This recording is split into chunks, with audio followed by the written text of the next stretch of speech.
The Sanji that I loved is no longer here. The Sanji that I loved was suave, cool, calm, collected, thirsty, occasionally, but I guess I'm exaggerating when I say occasionally because it was damn near all the time.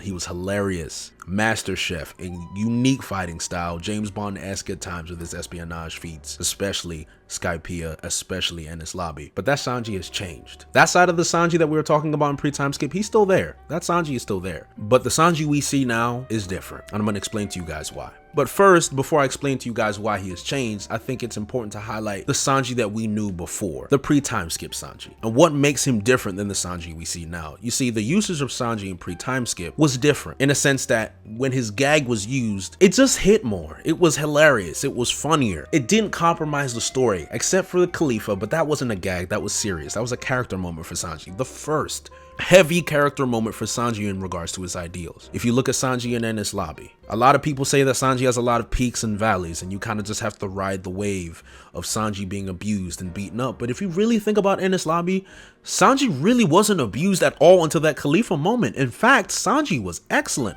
in Enies Lobby. Do you remember when he got on that train and faced off against CP9 by himself? He threatened Blue Nose Tekai, he beat Wanze and destroyed all those agents on that ship by himself until Usopp tried to follow him. The moment where he told Chopper, always believe a woman's lies, but there was context behind that. Now, I understand some of you can, laugh at that and make a joke, but at the same time, we know what that moment really meant. It meant that he knew Robin was lying and that they need to go and save her. And then Sanji took it upon himself to go on his own, showing that Sanji is one of the crewmates that will make a decision on his own. And that's one of the best parts about Sanji, that he can take lead when he needs to. Mainly on his own, but he can take lead. If you look at Sanji in Skypiea, he did the same thing. Sanji didn't really embarrass himself in Skypiea. He had his gag, it was funny with Kanes and Nami and all them, but it wasn't the highlight. Those moments you didn't remember as, oh my god, look at Sanji, he's doing it again. You get the Sanji that beat the Ho Ho Hoi guy. Honestly, I could care less to know his name, but we know it. That Conquer, the teamwork with Luffy and Usopp, that was awesome. Sanji and NL, that moment of espionage, that moment of badassery. Thanks, I needed a light. Clean, suave, cool, raw. That's Sanji. Even in Thriller Bark. Now, Thriller Bark was hilarious because yes, you had the Nami stuff and the Absalom stuff and him mainly trolling, and that was the first sign of what Oda was about to do with Sanji. But at the same time, that was still funny. The gag hadn't been destroyed yet, and I will get to that point later. The gag had not been destroyed yet. And then we had the anti-mana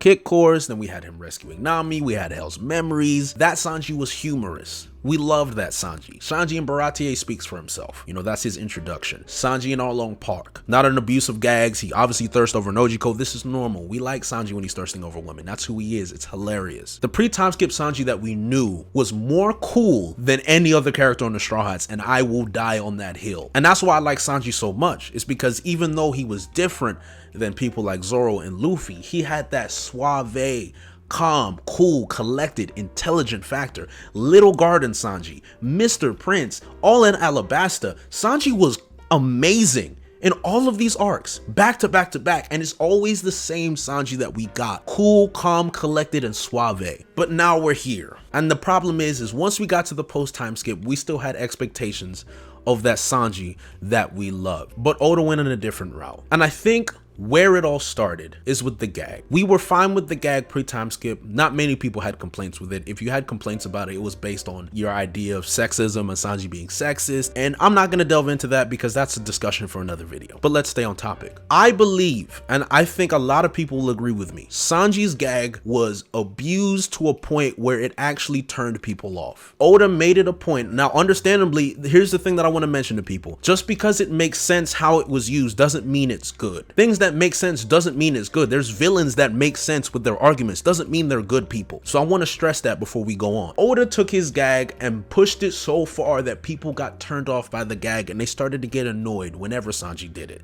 The nosebleeds was excessive, it was unnecessary, and it kind of took away from Sanji that we'd been waiting to see. Now granted, we know what happened to him on Okama Island, and that's where Oda really began this, is when he took him to Okama Island and made him suffer. To me, that was the start of Oda's abuse of Sanji's character. And some people may disagree, but you have to follow me here to understand, because it's the comparison to the Sanji we got beforehand and the Sanji we have now that's the issue. And that's where these expectations are coming from. So to tell people that they shouldn't have expectations of that Sanji is wrong. Oda set those expectations. So the Sanji we've been looking for so long is no longer here. He comes out in spurts, but he's not here. So Oda kills the gag, Fishman Island. Yes, he used it as a plot point to show that fishmen will never ever share blood with humans, and it was a one way to kind of bring that plot point in, and then you have Luffy and Jinbei. But after that point, a lot of the fan base was sick of the gag. And as you go on, you go into Punk Hazard. Punk Hazard was okay. You know, he had the Virgo moment, that's fine. Didn't really have a big issue with Sanji and Punk Hazard. But once Dressrosa came in, we started to notice a trend. Sanji's gag would get him in trouble. He saw Viola. We like Viola. Sanji got some action, so we don't really care about that too much, honestly. But he was a punching bag for a little bit. It served its purpose, but we noticed the trend of Oda using Sanji as a plot device and his shortcomings as a plot device. So we move on. Sanji saves the crew from Doflamingo. Cool. He gets folded, right?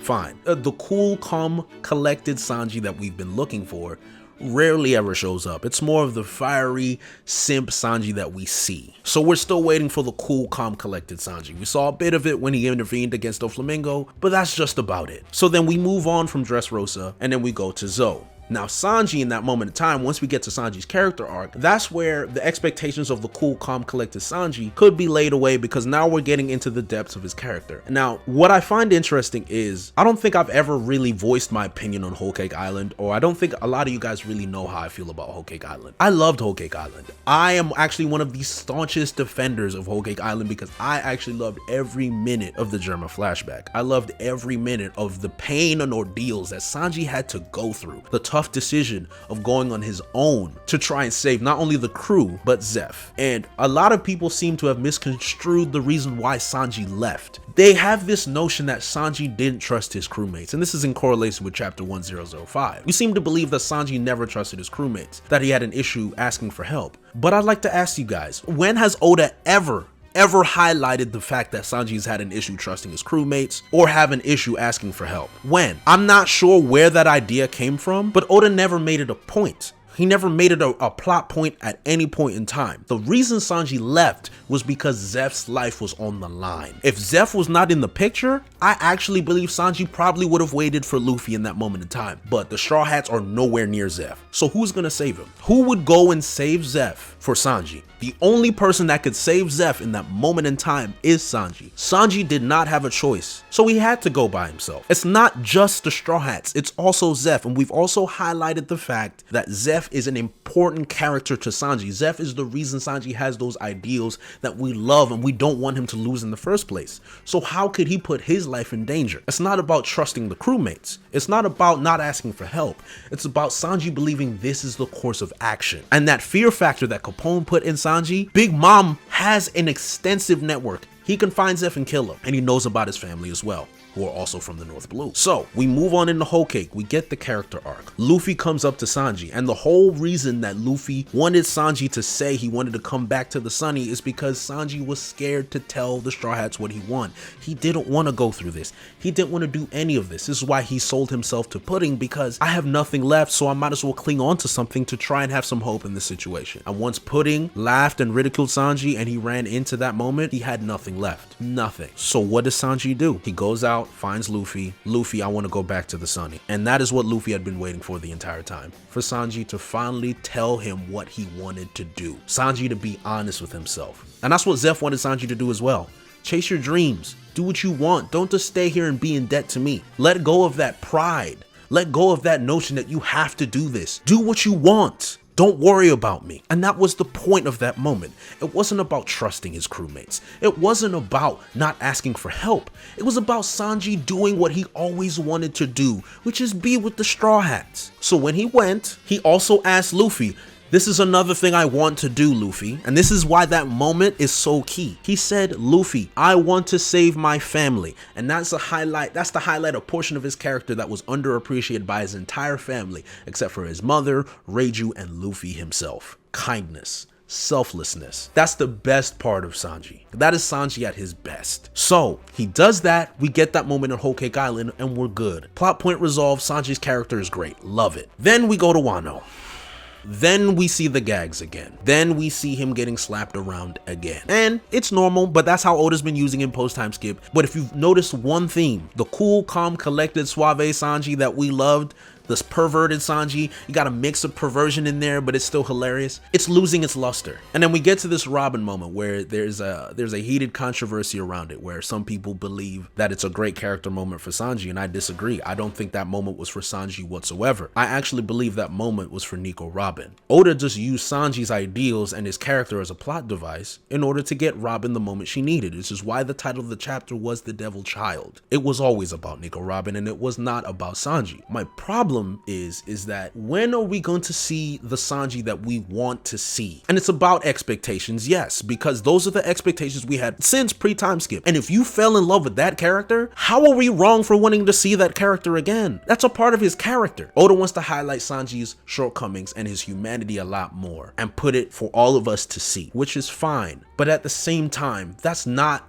just the only part of Sanji that we want to see. And at the end of the day, we are readers and we get to absorb this content that Oda gives to us. And while it is great, it's not above criticism. And at this point, the perception is that Oda is just using Sanji to highlight his shortcomings, use him as a plot device, and just watch him get wailed on for the sake of moving the plot forward. And while that's fine because, you know, it has a means to an end, when are we going to get it? When are we going to get that moment? And obviously it's coming up. Obviously you're going to say be patient, but at the same time, you cannot be upset at people who don't like what they're seeing. Nobody wants to see their favorite character abused. Nobody. And the issue is Oda likes to put Sanji in situations where he's set up to fail. And that's not all Sanji is. Sanji's not just a failure. So Oda, please, I'm asking you right now, give Sanji the moment we're all waiting for. I know it's coming, but stop setting him up to fail. People like seeing Sanji win. It's not about Zoro. It's about seeing the Sanji that we fell in love with.